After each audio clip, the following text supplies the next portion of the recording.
కొన్ని రోజుల వ్యవధిలోనే సెమీ కండక్టర్లు మరియు ఏఐ రంగాలలో భారత్ 3 కీలక విజయాలను నమోదు చేసింది. భారతదేశపు మొట్టమొదటి డార్క్ ఫ్యాక్టరీ ప్రారంభం. పాలిమెట్ ఎలక్ట్రానిక్స్ తమిళనాడులోని కాంచీపురంలో భారతదేశపు మొట్టమొదటి పూర్తి స్థాయి ఆటోమేటెడ్ డార్క్ ఫ్యాక్టరీని ప్రారంభించింది. అసలు ఈ డార్క్ ఫ్యాక్టరీ అంటే దీనిని లైట్స్ అవుట్ ఫెసిలిటీ అని కూడా పిలుస్తారు. అంటే ఇక్కడ ఉత్పత్తి విభాగంలో మానవ కార్మికులు ఉండరు. రోబోలు, ఏఐ వ్యవస్థలు మరియు సెన్సార్లు 24/7 చిప్ తయారీని నిర్వహిస్తాయి. ఇంజనీర్లు రిమోట్ ద్వారా దీనిని పర్యవేక్షిస్తారు.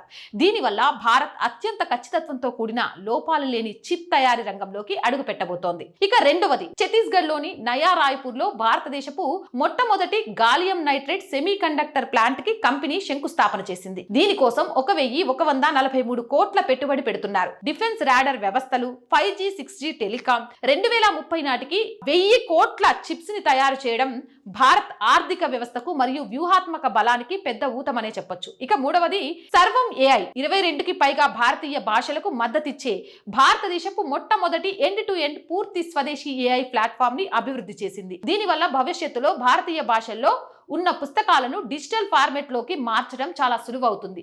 విదేశీ ప్లాట్ఫామ్లలా కాకుండా సర్వం ఏఐ డేటాని భారతదేశంలోనే ఉంచుతుంది. దీనివల్ల జాతీయ డేటా భద్రత మరింత బలపడుతుంది.